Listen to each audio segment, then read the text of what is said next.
बिस्मिल्लाहिर्रहमानिर्रहीम, अस्सलाम वालेकुम। विनर्स स्पोर्ट्स के साथ आपका मेज़बान शहजादा मोइन हाजिर है। और आईसीसी चैंपियंस ट्रॉफी के हवाले से अगर हम थोड़ी बात कर लें तो मुमकिन है शेड्यूल का ऐलान भी हो गया, लेकिन साथ साथ आज बड़ी अहम खबर है। पाकिस्तान के chairman Pakistan cricket board Mohsin Naqvi आज कराची के दौरे पर रहे और आज रात वो किसी वक्त भी जो है national bank cricket stadium Karachi का दौरा भी करेंगे और मीडिया टॉक भी करेंगे। ये आज की सबसे बड़ी खबर है और कोशिश यही है कि वो मीडिया बॉक्स के अंदर जब आए और मीडिया से जब ब्रीफिंग कर रहे हो तो कराची वालों के लिए मजीद खुशखबरी ये दे दें कि जो मैचेस अब तक, क्योंकि पिंडी का स्टेडियम मुकम्मल तौर पर तामीर नहीं हुआ, कुछ मैचेस अगर कराची में भी हो जाएंगे तो कराची के जो शायकीन क्रिकेट है वो भी खुश होते हुए दिखाई देंगे। तो आज इसी के मौजू के साथ हम आज के प्रोग्राम का आगाज करते हैं। जावेद इकबाल भट्टी हमारे मेहमान है, इकबाल मेमन साहब हमारे साथ यहाँ पर मेहमान है, दोनों हजरात, और इसी से शुरुआत ही करते हैं यहाँ पर जावेद इकबाल भट्टी से। जावेद साहब, आज कराची के दौरे पर इस वक्त पाकिस्तान क्रिकेट बोर्ड के चेयरमैन मोहसिन नकवी पहुंचे हैं और वो मीडिया टॉक भी तवक्को है कि वो रात गए national bank cricket stadium Karachi में भी मीडिया से बात करेंगे। तो आप समझते हैं कि आज बेसिकली मकसद कराची आने का शायद ये भी हो सकता है कि एक तो आईसीसी चैंपियंस ट्रॉफी के जो शेड्यूल्स हैं मुमकिन है वो आ गए हैं, उसके साथ साथ अगर हम देखेंगे तो बाकायदा तौर पर कुछ मैचेस अब लाहौर या कराची भी मुंतकिल होने के इम्कानात हैं। आप समझते हैं इसी को लेकर वो कराची आए हैं आज? जी मोइन भाई, बहुत शुक्रिया। जिस तरीके से अभी मोहसिन नकवी के बारे में आपने अभी एक खबर दी है और इसी तनाजुर में जो आप कह रहे हैं, जब भी इंट्रो में आपने कहा है कि वो इसी तनाजुर में एक तो नेशनल स्टेडियम जो है हमारा, उसमें जो अपग्रेडेशन का काम है वो आखिरी मराहल में, और उसे भी वो आकर आपको पता है वक्तन फ़वक्तन जो है वहाँ विज़िट करते रहते हैं, काम की रफ्तार का जायज़ा लेते हैं। और जिस तरीके से हम नेशनल बैंक क्रिकेट स्टेडियम को बहुत ही खूबसूरत बनाने जा रहे हैं।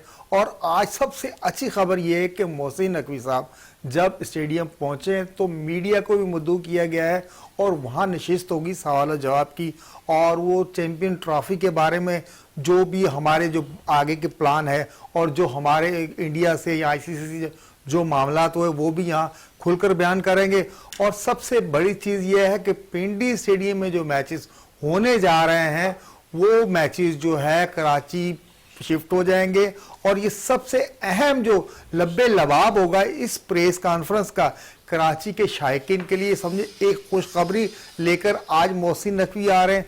जिस तरीके से उन्होंने पूरा पाकिस्तान का जो क्रिकेट बोर्ड का केस था वो आईसीसी में बहुत ही जवामर्दी के साथ पेश किया और उस पर डटे रहे। और उसके बाद अब जब कराची आएंगे ये उनकी पहली प्रेस कॉन्फ्रेंस होगी और सहाफ़ियों का जब वो सामना करेंगे तो हो सकता है वहाँ ये आपको खुशखबरी दे दी जाए कि पिंडी के तमाम मैचेस जो थे, जिस तरीके से पिंडी के कुछ पैचेस वगैरह रहते हैं ग्राउंड के, तो कराची मुंतकिल कर दिए जाएंगे। चलें, कराची मुंतकिल कर दिए जाएंगे, लेकिन साथ साथ क्योंकि खेलों के हवाले से आज बात हो रही है तो मजीद और भी बात हम करेंगे। और इकबाल मेमन से ये पूछूंगा क्योंकि इकबाल मेमन स्कॉश के बड़े प्लेयर हैं और रोशन खान जो है वहाँ स्कॉश कॉम्प्लेक्स में इवेंट का आगाज होने जा रहा है, रोशन खान और जहांगीर खान स्कॉश कॉम्प्लेक्स में। और रोशन खान कौमी स्कॉश टीम इवेंट चैंपियनशिप का इनेकाद हो रहा है जिसमें डिपार्टमेंट की टीमें भी शिरकत करेंगी। आप समझते हैं कि एक बेहतर इक़दाम है? और क्योंकि अगर हम देखें तो रोशन और जहांगीर खान स्पोर्ट्स कॉम्प्लेक्स जो पाकिस्तान नेवी के एहतमाम खेला जा रहा होता है उस पर अगर हम देखें तो वहाँ पर जो है जो कोड बनाया गया है वो इंटरनेशनल ग्लास कोड बनाया गया है। तो कितना फ़ायदा होता है इस ग्लास कोड से, क्योंकि इंटरनेशनल मेयार के कोड होते हैं? बिल्कुल अपना शहजादा, एक खुशाइन बात है। और पाकिस्तान में इस तरह के 3 ही कोर्ट हैं, एक कराची में है, एक हैदराबाद के पब्लिक स्कूल में है और एक इस्लामाबाद में है। और ये जर्मन ऑर्गेनाइजेशन के बने हुए हैं। और ये है कि ये रिसेंटली जो है इनको एस्टेब्लिश किया गया था। और ये है कि देखें आप, हमारे खिलाड़ी जो है जब इंटरनेशनल वेन्यूज़ पे खेलेंगे तो वो भरपूर तरीके से जो है दुनिया में कहीं पे भी जाएंगे। आजकल वैसे भी वो उनका माशाल्लाह जो है एक स्टेप जो है वो ऊपर आ गए हैं। और जहाँ पे भी टूर्नामेंट खेल रहे हैं, नासिर इकबाल जैसे खिलाड़ी जो है हमारे जो है वर्ल्ड कप में बहुत सारी जगहों पे अच्छे टूर्नामेंट्स जो है जो रेटिंग में बहुत अच्छे हैं वो जीत रहे हैं। तो मैं समझता हूँ कि ये बहुत ज़बरदस्त चीज़ है। और आपने ये भी देखा होगा शहजादा कि आजकल जो है कैलेंडर ईयर के हिसाब से टूर्नामेंट भी पाकिस्तान में बढ़ गए हैं। तो ये भी पाकिस्तान गवर्नमेंट की पॉलिसीज़ में से एक हिस्सा है कि भाई आपके पास जो स्पोर्ट्स है उनको जो है फ़रोग दिया जा रहा है, और स्पेशली स्क्वॉश को, जिसमें हम जो है पाकिस्तान में जो खिलाड़ी हैं जहांगीर खान, जहांशेर खान, कमर जमान, गोगी अलाउद्दीन, हिदायत जहान, और फिर जो पीछे भी रोशन खान, ये उन्होंने दुनिया में हुकूमत की है। और अब हम ये उम्मीद करते हैं कि हमारे खिलाड़ी जो है इस फैसिलिटीज़ का भरपूर तरीके से फ़ायदा उठाएंगे और दुनिया में जो है नाम रोशन करेंगे। और उसी तरह जिस तरह ये जिनका मैंने नाम लिया जो हमारे लेजेंड्स हैं, वो ये खिलाड़ी भी हमारे खेल के अपने आप को लेजेंड मनवाएंगे, लेजेंड मनवाएंगे। बड़ी अच्छी बात आप कर रहे हैं, लेकिन साथ साथ है क्योंकि लॉस एंजलिस ओलंपिक्स में भी अब इस खेल को शामिल कर लिया गया है, स्क्वॉश को, और 2028 में होने वाले इस लॉस एंजलिस ओलंपिक्स में भी इस खेल को शामिल किया जाएगा। आज मैंने जहांगीर खान से यही सवाल किया कि क्या हम अपने प्लेयर्स को 4 साल के अंदर ऐसा तैयार कर लेंगे कि आप जैसे और शाहशाह जानशेर जैसे प्लेयर्स, रोशन खान, कमर जमान जैसे प्लेयर्स हम निकाल सके। तो उन्होंने कहा कि हम नौजवान खिलाड़ियों पर मेहनत कर रहे हैं, लेकिन शायद उन्होंने इस बात का भी गिला किया कि एज लिमिट ऐसा लगता है कि प्लेयर्स की जो हम लिखाते हैं वो कुछ होती है, और वो जब उनको टेस्ट किया जाए तो उनके एजेस में बहुत ज़्यादा बड़ापन आ जाता है, बड़े दिखाई दे रहे होते हैं। तो आप समझते हैं कि इस चीज़ को भी अब ख़त्म करना पड़ेगा हमें? देखें, बिल्कुल क्या है कि देखें, ये इनसिक्योरिटी तभी पैदा होती है कि जब हम फेवरेटिज्म करते हैं और फिर खिलाड़ी जो है अपने आप को पेनिट्रेट करने के लिए, इन करने के लिए ये हरकतें करते हैं। जब आप सिस्टम को डेवलप करेंगे मेरिट पे और उनकी जो है ये चेकिंग पहले से ही होगी, तो हम उम्मीद करते हैं कि ये जो पॉलिसी मेकर्स हैं इनको चाहिए कि भाई इस चीज़ को ख़त्म करें। किसी को भी जो है अपनी उम्र जो है गलत बयान करने का जो है ना मौका ना मिले, क्योंकि देखें स्क्वॉश गेम ही ऐसा है जवानों का, और अगर आप वर्ल्ड लेवल पे खेलना चाहते हैं तो आप जो है 17 साल से या 16 साल से लेकर और 30 साल तक जो है एक पीक कर सकते हैं, या 32 साल तक अगर आपने कुदरती कोई ऐसे सिस्टम्स हैं आपकी बॉडी में तो 32 साल तक। उसके बाद जो है आप डाउन द हिल जाते हैं। तो इसलिए आप अगर गलत बयानी करेंगे तो उससे जो है नुकसान आपका भी होगा और हमारी टीम्स का भी होगा, और हमारे खिलाड़ी जब बाहर जाएंगे तो फिर उनको अगर उनके मेडिकल टेस्ट हो गए या उनके बोन टेस्ट हो गए जिसमें पता चल गया कि इनकी एज जो है वो सही नहीं लिखी गई, तो फिर वो हमारे लिए ख़राब चीज़ है और हमारी जो है सेल्फ एस्टीम भी हर्ट होगी, और ये अखलाकी तौर पर भी बुरी चीज़ है। और क्या है कि जब आपके मेंटोर्स और गाइड्स और कोच जो आपको प्लान करते हैं वो आपकी एज के हिसाब से करते हैं, और जब वो आपके अंदर टैलेंट देखते हैं तो टैलेंट हंट में यही देखा जाता है कि इसकी एज है तो अगले 2 साल में या 3 साल में या 4 साल में हम इसको ऐसा ट्रेन करें कि वो वर्ल्ड लेवल पे जो है चैंपियनशिप जीत सके। और देखें, ओलंपिक्स बड़ी देर से आ रही है और ये हमारे पास इस वक्त स्क्वॉश के काफ़ी सारे 3-4 ऐसे खिलाड़ी हैं जो वर्ल्ड सर्कस पे बहुत अच्छा परफॉर्म कर रहे हैं। अगर उन पे काम किया जाता है, जहांगीर करते हैं उसके ऊपर, जहांशेर करते हैं, कमर जमान करते हैं, तो ये भरपूर तरीके से उम्मीद करते हैं कि ये ओलंपिक में गोल्ड मेडल लेके आएंगे इंशाल्लाह। चलें, बिल्कुल एक बाकायदा तौर पर अगर हम देखें तो गोल्ड मेडल ला सकते हैं। जावेद इकबाल भट्टी की तरफ आते हैं, और क्योंकि कल दूसरा आखिरी वनडे मैच खेला जाएगा, जैसे सब क्या कहेंगे कल के मैच के हवाले से? मोहन भाई, कल के मैच के हवाले से पाकिस्तान क्रिकेट टीम से बहुत ज़्यादा तवक्कुआत वाबस्ता हैं कि पाकिस्तान इंशाल्लाह जिस तरीके से सीरीज़ जीत कर आया, तो आपको पता है कि अब हमने जो एक टास्क लिया है क्लीन स्वीप करने का, और इंशाल्लाह जो है पाकिस्तानी टीम जिस तरीके से परफॉर्म कर रही है और हम जो है क्लीन स्वीप की तरफ जाएंगे। जिस तरीके से बाबर रन नहीं कर रहा था रिजवान, और आपको पता है बाबर ने तो धोनी का रिकॉर्ड भी तोड़ दिया है। New Zealand, England, Australia, south Africa, इससे पहले जो है धोनी का रिकॉर्ड था, उन्होंने 38 जो है निस्फ सेंचुरियां बनाई थी। बाबर आजम ने जो है दूसरे मैच में 73 रन करके 39 निस्फ सेंचुरी बनाकर उनका रिकॉर्ड भी तोड़ दिया। तो इस हिसाब से आप देखें जिस तरीके से हमारे बैटिंग लाइन जो है परफॉर्म कर रही है, साइम हो गया, और जो है कल का मैच अब्दुल्ला शफीक के लिए अहमियत का हामिल है, क्योंकि उनको भी हिस्सा डालना होगा। जिस तरीके से थ्रू आउट हमारी टीम, हर प्लेयर ने, हर बॉलर ने, हर बैट्समैन ने हिस्सा डाला है, तो बहुत बुलंद अज़ाइम के साथ पाकिस्तान जोहान्सबर्ग पहुंच गया है, और जिस तरीके के लड़के वहां मेहनत कर रहे हैं, और इंशाल्लाह मैं ये देख रहा हूँ कि पाकिस्तान का जो टास्क है क्लीन स्वीप का बड़ी हद तक। तो अगर पाकिस्तान ने अपनी सेकंड और फर्स्ट मैच वाली परफॉर्मेंस दोहरा दी तो इंशाल्लाह हम वो वाहिद टीम बन जाएंगे जो 21वीं सदी में जो है साउथ अफ्रीका को साउथ अफ्रीका में व्हाइट वॉश करेंगे। चलें व्हाइट वॉश करेंगे, और ये भी बड़ी बात है व्हाइट वॉश की, लेकिन उससे कबल जिस तरह रिजवान है अपने क्रेडिट सब पे लेके चले गए सारे कप्तानों पर, तो ये बड़ा अच्छा साइन है कि रिजवान के हिस्से में चीज़ें आई हैं, और इस पर रिजवान पे भी बात कर लूँगा। ओवरऑल पूरा आप ऑस्ट्रेलिया से लेकर जनूबी अफ्रीका तक का, क्योंकि हम 2 बड़े टफ टूर हमने किए हैं ऑस्ट्रेलिया और जनूबी अफ्रीका का, अभी टेस्ट मैचेस बाकी हैं, लेकिन हम क्योंकि वनडे T20 पे थोड़ी बात कर लें तो ऐसा लगता है कि रिजवान पर किस्मत की देवी मेहरबान है वनडे के अंदर, और जिस किस्म की परफॉर्मेंस वो भी दे रहे हैं, टीम भी दे रही है, आप समझते हैं कि मुस्तकबिल बड़ा अच्छा दिखाई दे रहा है रिजवान का। जी मोइन भाई, किसी भी कप्तान के लिए आपको पता है south Africa, Australia, Zimbabwe, England, यहाँ के टूर्स करना जो है बहुत चैलेंजिंग होते हैं, और जो चैलेंज आपने पहली दफ़ा मोहम्मद रिजवान को बहैसियत कप्तान दिया, उन्होंने इस एतमाद पे ना सिर्फ पूरा उतरे बल्कि आपको ऑस्ट्रेलिया जैसी नंबर 1 टीम के खिलाफ वनडे सीरीज जितवा दी, और उसके बाद जब हमने उड़ान भरी जिम्बाब्वे की तो वहां आपने सीरीज जीती, और फिर जिस तरीके से हमने साउथ अफ्रीका को हमने सीरीज में मात दी, पहले 2 मैच जो है बिल्कुल हमने आउट क्लास कर दिया साउथ अफ्रीका जैसी टीम को, वो भी उनके होम ग्राउंड में।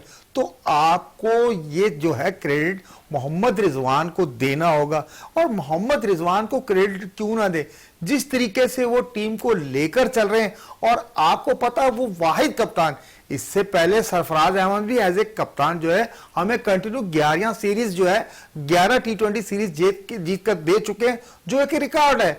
और अब जो है विकेट कीपर बैट्समैन जो है मोहम्मद रिजवान जब विकेट के पीछे आए, और आपको पता वो ऐसी पोजीशन होती है कि आप पूरे ग्राउंड में जहां भी फील्डिंग हो आप वहां जज कर रहे हैं, और फिर उनका अच्छे अटैचमेंट जो प्लेयर्स के साथ, हर प्लेयर के साथ उनका अटैचमेंट है, ये सारी खसूसियात जो है मोहम्मद रिजवान में नजर आ रही थी।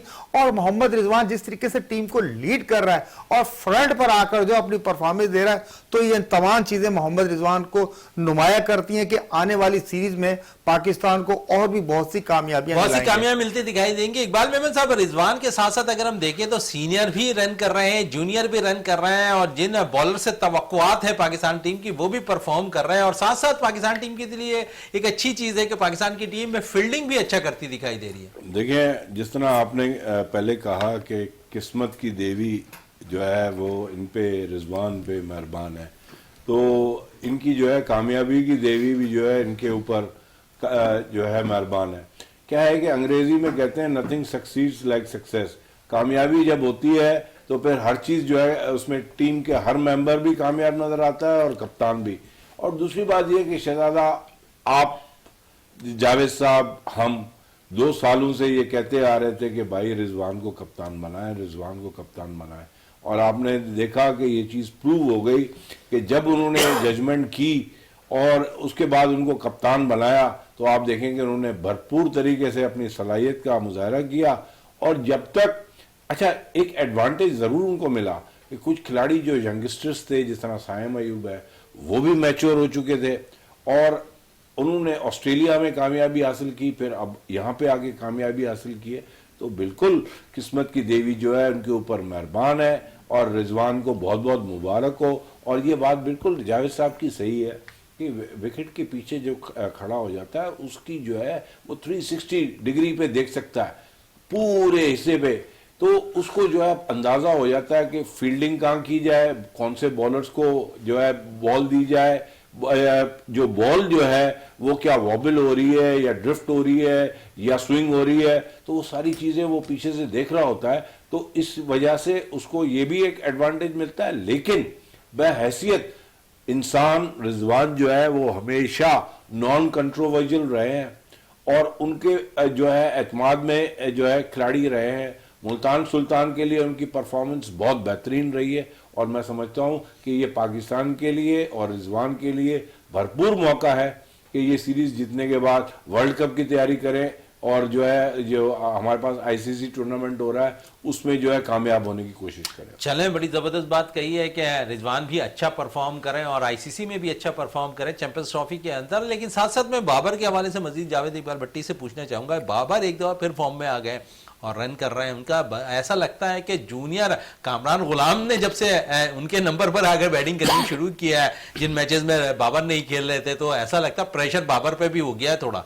जी मोहन भाई, जिस तरीके से आप और हम यही बैठ के बात कर रहे थे कि बाबर पे जो है बजाते खुद उन्हीं का प्रेशर होगा, और जिस तरीके से यंगस्टर आकर उनके नंबर पे परफॉर्मेंस दे रहे थे तो जाहिर प्रेशर तो होता है। और हमने यहीं बैठ के बाबर से कहा था कि भाई आप जो अपने पुराने कोचेस से जाएं, मशवरा करें, उनसे मिले, कोई ऐसा मसला थी। वर्ल्ड क्लास प्लेयरों पे बैड पैच आता है और बैड पैच हर प्लेयर पर आया है। दुनिया के जितने अजीम बैट्समैन गुजरे हैं सब पे बैड पैच आया और इंशाल्लाह वो उससे निकले हैं। पहले छोटी इनिंग बन रही थी 45, 44 और अब 73 पे चले गए। तो मैं एक चैनल पे बैठा तो मैंने कहा था कि जो दो पहला जब वनडे हुआ था कि दो जो मैचेस रहते हैं बाबर इन दो में से एक में आपको 100 देगा।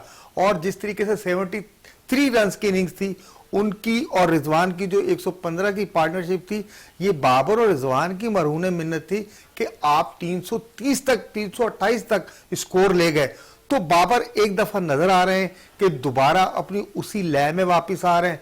गो के तनकीद करने वाले तो नागदिन अभी भी उन पे तनकीद कर रहे हैं, लेकिन ये बहुत अच्छा है कि वो अपने बैट से जवाब दे रहे हैं। बैट से जवाब दे रहा है। और रिजवान के बारे में इकबाल मेमन साहब कह रहे थे, लेकिन ऐसा लगता है कि दोनों की जोड़ी जब विकेट पर ठहरती है तो स्लो जरूर खेलती है लेकिन मुस्तहकम करके चली जाती है पाकिस्तान की। देखें कंसोलिडेट करती है वो। और दूसरी बात यह कि जिस तरह जावेद साहब ने कहा कि सेंचुरी उनकी हो भी जाती, और जिस तरह उनका कैच पकड़ा गया वो बहुत ज़बरदस्त शॉट था और ज़बरदस्त कैच पकड़ा गया वो। और मतलब है कि ये इस तरह की फील्डिंग जो है वो साउथ अफ्रीका या न्यूजीलैंड की टीम के खिलाड़ी ही कर सकते हैं। और सही कह रहे हैं, कभी कभी नजर आती है ऐसी आउटस्टैंडिंग। एग्जैक्टली। और बाबर आजम जो है उसी पे आप देखेंगे, उस पे जब वो आउट हुए हैं तो वो बिल्कुल ही जो है वो परेशान हो गए। तो इसका मतलब है कि जो जावेद साहब की बात है कि वो डेफिनेटली सेंचुरी की तरफ जाते, वो उस वक्त बिल्कुल पीक पे थे और जो जिस तरह के शॉट एग्जीक्यूट कर रहे थे वो बेहतरीन शॉट्स थे।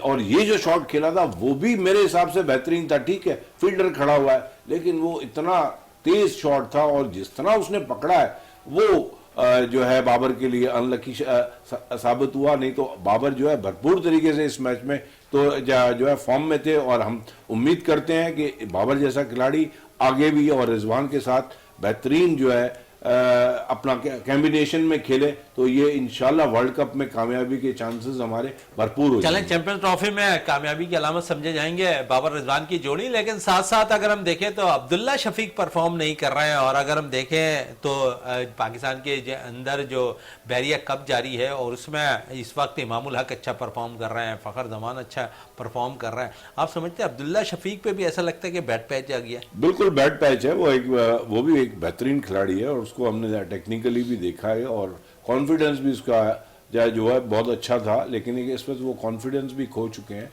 तो मैंने आपको ये भी कहा था कि अगर उनको बीच में कहीं पे मौका मिल जाता है फर्स्ट क्लास खेलने का तो जाके दोबारा फर्स्ट क्लास खेलें। बाकी ये कि इसमें ये आखिरी मौका है इनको यहाँ पे खेलने का ओडीआई में। तो इसमें अगर अल्लाह करे कि उनका भी फॉर्म लग गया, जब सबका लग गया तो इनको भी जब मौका देगी सिलेक्शन कमेटी और ये अगर खेलते हैं तो हम दुआ ही कर सकते हैं क्योंकि वो भी एक बेहतरीन खिलाड़ी हैं और ऐसे खिलाड़ी पाकिस्तान ने कम पैदा किए हैं। राइट हैंडर ओपनर्स जो है जिस तरह का अब्दुल्ला शफीक है तो हम जो है उम्मीद करते हैं क्योंकि देखें आपके पास इससे पहले जो खिलाड़ी था वो आबिद अली था और आबिद अली अपने जो है हेल्थ की वजह से नहीं खेल सका तो ये उसका सब्सिट्यूट किस्म का समझ लें। लेकिन ये कि इसमें हर फॉर्मेट में खेलने की सलाहियत है। सिर्फ ये है कि अपना कॉन्फिडेंस जो उसका खो गया है, कहीं ना कहीं इसको जो है कोचिंग की नहीं मेंटोरिंग की ज़रूरत है, फाइन ट्यूनिंग की ज़रूरत है और इंशाल्लाह हम उम्मीद करते हैं कि ये वापस फॉर्म में आएगा। चले वापस फॉर्म में आएंगे। लेकिन इमाम और फ़खर के हवाले से क्या कहेंगे जावेद साहब आप? बिल्कुल मोइन भाई, देखिए आपके बड़े अहम इवेंट आने वाले जैसे सैफ अफ्रीकी टूर्नामेंट है, चैंपियन ट्रॉफी है और आगे चले जाएं तो वर्ल्ड कप भी है। लेकिन आपको पता है जो ये बहरिया कप में इमामुल हक और फ़खर जमान इन दोनों ने बहुत अच्छी परफॉर्मेंस दी है। इनकी स्किल्स बता रही हैं, इनकी टेक्निक बता रही हैं कि भाई जो आपको रिक्वायरमेंट है, जैसे अभी अब्दुल्ला शफीक की बात हो रही थी, अब्दुल्ला शफीक पे बैड पैच नहीं है, असल मसला है उनकी इनिंग में ठहराव नहीं है, तसलसल नहीं है, वो हमेशा जो है गलत शॉट खेलकर आउट हो रहा है। अभी देखें 2 मैच के बाद वो एक अच्छी इनिंग तराश लेता है, लेकिन आपको इतनी बड़ी क्रिकेट में जब मौके तवातर से मिल रहे हैं तो आपको तसलसल, आपकी परफॉर्मेंस में तसलसल जाए जो टीम के काम आए। अब जैसे आपने कहा फखर जमान, देखे फखर जमान बड़े मैच का प्लेयर है, आप उसकी परफॉर्मेंस ना भी देखें, आप बड़े मैच में खिला दें, ये वही प्लेयर है जिसने आपको चैंपियन ट्रॉफी जितवाने में इंडिया जैसी टीम के खिलाफ जो है 100 करके मदद की थी। और ये वही प्लेयर है जब मैं 400 का टारगेट मिला, तन तनहा इस प्लेयर ने जो है आपको उस मकाम पर ला खड़ा किया जहां कोई क्रिकेट पंडित नहीं सोच सकता था कि फखर आज ऐसी परफॉर्मेंस देगा। तो ये डिजर्व करते हैं, पाकिस्तान क्रिकेट को, पाकिस्तान क्रिकेट टीम को इन प्लेयर्स की जरूरत है। आपको चाहिए कि इन दोनों प्लेयर्स को साथ टीम के रखें, डग आउट में होना चाहिए, बल्कि 11 में होना चाहिए। अभी अब्दुल्ला शफीक की अगर फॉर्म नहीं लगी तो आपके पास सब्स्टिट्यूट तो मौजूद है ना। आपको आगे आने वाले जो चैलेंज है उनके लिए मैं समझता हूं कि इन दोनों प्लेयर्स को जो है पाकिस्तान टीम के डग आउट में होना चाहिए। बिल्कुल डग आउट पे होना चाहिए और बड़ी अच्छी बात कह रहे हैं आप। लेकिन साथ साथ मैं ये पूछना चाहूँगा कि क्योंकि शाहजेब के हवाले से काफ़ी बातें अब सामने आ रही हैं कि सैफ अफ्रीकी टूर्नामेंट के अंदर शाहजेब को टीम में शामिल किया जाएगा एज ए ओपनर, तो आप समझ रहे हैं कि ये उससे कबल बहुत जल्द फैसला हो जाएगा शाहजेब को मौका देना? बिल्कुल मोहन भाई, इनके इन प्लेयर्स के होते हुए शाहजेब के साथ मैं तो समझता हूं कि ये ज्यादती हो जाएगी। उससे पहले इस अगर सैफ अफ्रीकी टूर्नामेंट में उस लड़के को ये बहुत ज्यादा जल्द हो जाएगा। देखिए अभी उससे डोमेस्टिक खेलने दे, उन्होंने अभी जो है प्रेशर वाले मैच जो है वो नहीं खेले, अभी उन्होंने राउंड्स के मैचेस खेले हैं। जब 1-2 प्रेशर वाले मैचेस खेलेंगे, जैसे इकबाल भाई अक्सर कहते हैं कि डोमेस्टिक में 4 डे क्रिकेट हो, 3 डे क्रिकेट हो, 1 डे क्रिकेट हो, वहां तसलसल से आप अपनी परफॉर्मेंस जारी रखें। लेकिन ये कि अभी उसे टीम में शामिल कर देना, और सैफ अफ्रीकी अगर टूर्नामेंट होता है तो आपको पता है ये बड़ी साइडें हैं, उनके खिलाफ अगर आप इन्हें डेब्यू करा देते हैं तो इससे अगर वो परफॉर्मेंस नहीं होती, इससे पहले जो प्लेयर थे आपको पता है कि जिनको हमने कबल अज वक्त जो है इंटरनेशनल क्रिकेट खिला दी थी, तो आज उन प्लेयर्स का आपको पता है कि गुमनाम प्लेयर्स में नाम है, किसी प्लेयर को कोई याद नहीं कि कौन कहां गया। तो यही है, जब आप कुंदन बनकर आएंगे तो आपकी जगह बनती है। अभी जो है फिलहाल जो है फखर जमान और इमामुल हक जो है वो मजबूत उम्मीदवार हैं, और हम भी और शायकीन क्रिकेट भी यही चाहेंगे कि नेशनल टीम में आए। और नीचे जो शाहजेब हो गया और जो हमारे प्लेयर हैं उनको चाहिए अपनी परफॉर्मेंस जारी रखें। अगर आपकी परफॉर्मेंस तसल्सल के साथ जारी होगी तो आपको नेशनल टीम में आने से कोई नहीं रोक सकता, क्योंकि हमारी जो ये सिलेक्शन कमेटी आई है ये उन प्लेयर्स को तवातर से चांस दे रही है जो डोमेस्टिक में और ये वनडे कप में कहीं भी रन कर आ रहे हैं, आपको चांस मिल रहा है। आपको प्लेटफॉर्म जो है क्रिकेट बोर्ड प्रोवाइड कर रहा है। अब जो उसे अवेल कर लेता है वो हमारी टीम का मुस्तकिल मेंबर बन जाता है। तो शाहजेब के लिए भी यही अल्फाज है भाई। बिल्कुल शाहजेब के लिए भी यही अल्फाज हैं। और इकबाल मेमन साहब है, मैं फ़खर और इमाम के हवाले से इसलिए बात कर रहा हूँ कि अभी आपके पास एक थोड़ी सी जगह खाली एक नज़र आ रही है as a opener. Middle order पर हम देखें तो शायद खिला पूरा हो चुका है, जिस तरह तैयब ताहिर हमारा परफॉर्म कर रहा है, इरफान खान नियाजी अच्छा परफॉर्म कर रहे हैं, सलमान अली आगा वाइस कप्तान इस वक्त परफॉर्म कर रहा है। फिर क्योंकि पाकिस्तान के बॉलर्स ने भी बैटिंग करनी होती है और आजकल बड़ी अच्छी बैटिंग का मुजाहरा शाहीन शाह आफरीदी भी कर रहे हैं, नसीम शाह भी कर रहे हैं, तो इस वक्त जगह बनानी थोड़ी सी मुश्किल दिखाई दे रही है मिडिल ऑर्डर पर। लेकिन एक खिला जहाँ नज़र आ रहा है वो अब्दुल्ला शफीक शायद पूरा नहीं कर पा रहे हैं। इमाम और फ़खर के वाले से इसलिए कह रहे हैं टीम कम्बिनेशन मजीद और अच्छा हो जाएगा अगर यहाँ पर 2 में से एक ओपनर आकर रन करना शुरू कर दें। देखें, एक चीज़ तो मैं आपको ये कह दूँ कि हमारे पास बहुत सारे खिलाड़ियों को जो है सपोर्ट भी की जाती है। हो सकता है कि वो जेन्युइन सपोर्ट हो, सिर्फ फेवर ना हो। और जब उनका माजी में हम अच्छा गेम देखते हैं, यही मसला बाबर के साथ था जो अब अब्दुल्ला शफीक के साथ है, तो शायद इनको तीसरे वनडे में भी खिलाया जाए। अगर उसमें भी वो फॉर्म नहीं दिखाएंगे तो फिर तो मेरा ख्याल है कि वो ऑटोमेटिकली ड्रॉप होंगे। दूसरी बात यह है कि आपने जो शाहजेब की बात की, तो देखें बड़े सगीर में हमारे पास एक पॉलिसी है, और जो जावेद साहब कह रहे हैं वो अपनी जगह बिल्कुल सही है कि जब तक वो कुंदन ना बन जाए, जब तक वो प्रोफेशनल ना बन जाए। लेकिन ये पॉलिसीज़ जो है वो ऑस्ट्रेलिया, न्यूजीलैंड, इंग्लैंड या वेस्ट इंडीज़ या साउथ अफ्रीका में देखी जाती हैं। हमारे बड़े सगीर में यंगस्टर्स को जब वो फॉर्म में होते हैं तो उनको ट्राई किया जाता है, और फिर उसमें से कई जो है लेजेंड्स भी निकलते हैं, जिस तरह तेंदुलकर को आपने देखा, मुश्ताक मोहम्मद को देखा, तो और जावेद मियाँदाद भी बहुत जल्दी आ गए थे, वसीम अकरम भी बहुत जल्दी आ गए थे। तो ये है कि अगर उनका फॉर्म लगा हुआ है तो हमारे सिस्टम में, हमारे कल्चर में जो बड़े सगीर में है उसके हिसाब से उनको मौका मिलना चाहिए। अच्छा, दूसरी बात ये कि अपना मोइन साहब, मैंने हमेशा यही कहा है कि जब हम रैंकिंग डेवलप करते हैं तो हम डोमेस्टिक और इंटरनेशनल इन दोनों की जो है वो रैंकिंग को डेवलप करें, ताकि आपको जो है ऑटोमेटिकली वो जो है खिलाड़ी निकल जाएंगे जिनकी रैंकिंग अच्छी नहीं होगी। जिनकी रैंकिंग अच्छी होगी वो खुद ब खुद जो है टीम के लिए होंगे, तो आपको सिलेक्शन कमेटी की भी ज़रूरत नहीं है। आप जो भी खिलाड़ियों का फॉर्म लगा हुआ है, देखें उसमें क्या होता है कि आप जो है इंटरनेशनल जो खेल रहे होते हैं और इंटरनेशनल प्लेयर्स होते हैं उनके पॉइंट्स थोड़े से मुख्तलिफ होंगे डेफिनेटली, और जो आपके डोमेस्टिक में खेल रहे हैं उनके डिफरेंट होंगे। उनको जो है आप एक ही उसमें लेके आएंगे रैंकिंग पूल में, तो जो जिसका टॉप पे आएगा उसको आप जो है इन कर दें, ताकि ये मसला ही ख़त्म हो जाए कि भाई कौन किसके साथ ज्यादती हो रही है, किसके साथ नहीं। लेकिन ये कि अगर हम जो है किसी का फॉर्म लगा हुआ है भरपूर तरीके से, तो मैं समझता हूँ, मेरा ज़ाती ये ख्याल है कि हम जो है अपने सिस्टम के साथ चलें और उसको मौका दें।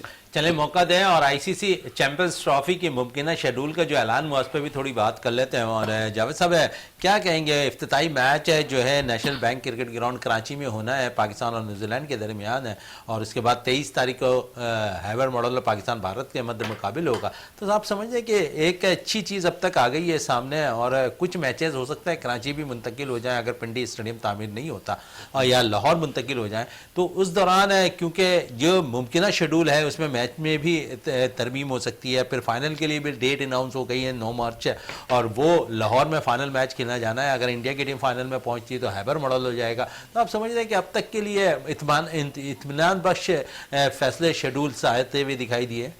बिल्कुल मोइन भाई, देखें चैंपियन ट्रॉफी का जो शेड्यूल आया है और जिस कंट्रोवर्सी से होकर निकला है, तो हमें तो पाकिस्तान बैसियत है, पाकिस्तान क्रिकेट बोर्ड हमारे लिए तो इत्मीनान बख्श सूरत हाल है, क्योंकि जो हम चाह रहे थे वो हमने मनवा लिया है।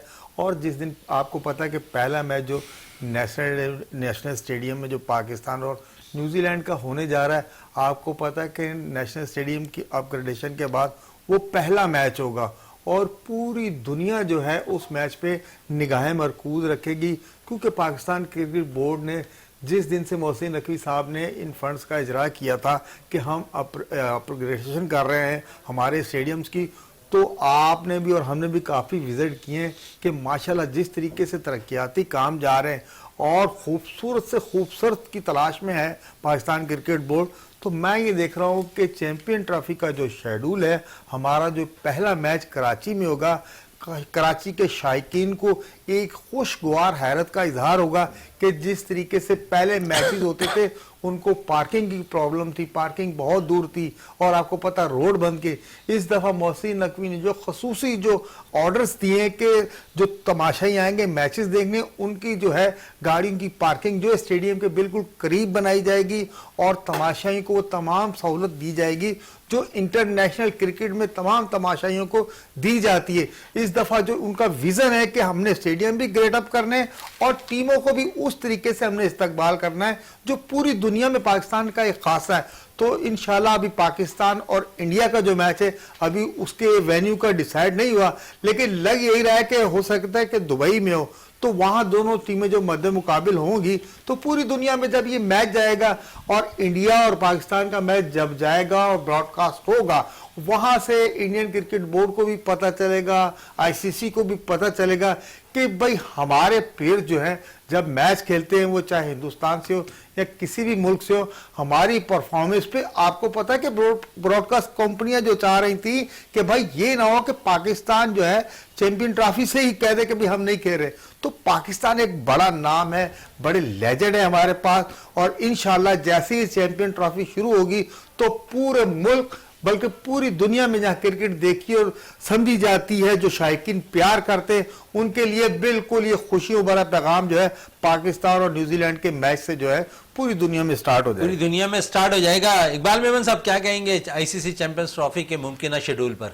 देखें, अब ये जावेद साहब ने जो बात कही है बिल्कुल सही कही है, और जब भी इंडिया और पाकिस्तान के मैचेस होते हैं वो कहीं पे भी हों तो भरपूर तरीके से लोग आते हैं दोनों कम्युनिटीज़ के और इन्जॉय करते हैं। तो मैं समझता हूँ कि अगर अब हम फ्यूजन मॉडल पे चले गए हैं या हाइब्रिड मॉडल पे चले गए हैं तो दुबई में अगर होता है तो दोनों तरफ से जो है वो आवाम आएगी और मैं समझता हूँ कि बेहतरीन मैच होगा। बाकी ये है कि इंडिया की पॉलिसी को चेंज होते हुए मैं नहीं देखता। उनको अगर कुछ भी हो जाए या इंडिया जीत भी जाए, या इंडिया को सब कुछ पता है उनकी हुकूमत को कि पाकिस्तान और इंडिया का जब भी मैच होता है तो लोग भरपूर तरीके से जो है आते हैं मैदानों पे और जो है वहाँ पे अपने आप को जो है शायकीन क्रिकेट भरपूर अंदाज में मैच को एंजॉय करते हैं। इकबाल मेमन साहब आपका बहुत बहुत शुक्रिया, क्योंकि टाइम हमारे पास थोड़ा सा शॉर्ट है। जावेद इकबाल भट्टी साहब आपका बहुत शुक्रिया। प्रोग्राम का इख्तिताम करते हैं इस दुआ के साथ कि पाकिस्तान में खेल और खिलाड़ी तरक्की करते रहें और पाकिस्तान का सबसे लाली परचम दुनिया भर में रोशन रहे। इसी के साथ अपने मेजबान शहजादा मोइन को इजाजत दें। पाकिस्तान जिंदाबाद।